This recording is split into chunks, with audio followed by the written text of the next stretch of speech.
2 Timothy 1:7 says that God didn't give us a spirit of timidity, but a spirit of power and of love and of self-discipline. And so moral courage is using that power and self-discipline and love to make a difference in the lives of others.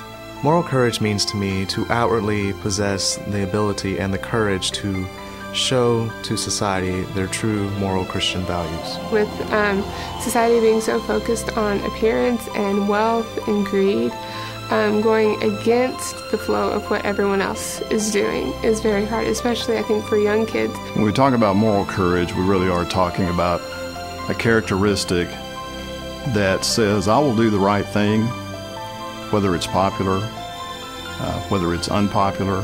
It's a higher standard that we set when we live by moral courage than even the laws of the land. I love working with kids, and the idea of a teacher is that a teacher is someone who can make a difference in the lives of hundreds of kids. It's someone that kids are with for 8 hours a day, and they see how you live. You can't hide who you are when you're with kids, because they really see that. And so being a teacher gives you the opportunity to show kids that they have a purpose and that they have a reason in this life and that they can make a difference.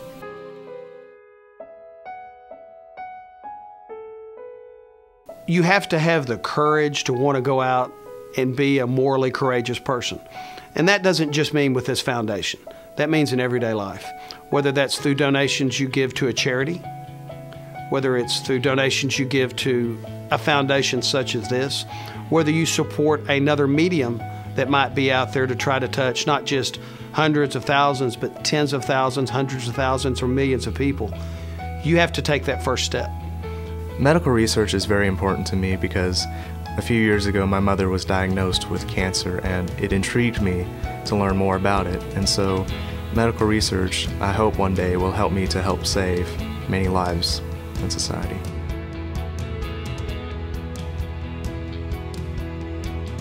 In the book, Igniting the Moral Courage of America, I made a number of suggestions of how people can improve the integrity in our country. And one of those was a suggestion about giving scholarships to young people that live by biblical moral principles. Gary Bassett took that idea and developed the Moral Courage Foundation. And since that time, we've seen a change in our whole community, because even the mayor of the city knows what the Moral Courage Foundation is. The superintendent of schools is thrilled every time we come into the schools. The judges allow us to work with some of the kids that are having struggles so that we can help them to get back on the right track. Working with special needs children is important to me because it's such a humbling experience. These kids are so amazing, and they just don't let the troubles of their short lives just get in the way of everything. They always have a smile on their face. They don't let anything get them down. And it's inspiring because these kids are so brave and courageous that they're able to go through all the therapies, doctor's appointments, counseling, and everything that is involved in a day-to-day life for them. And they just don't let it get them down, and they can just overcome anything, any obstacle that gets in their way. And if only the world had half of their courage and bravery, imagine where we could be.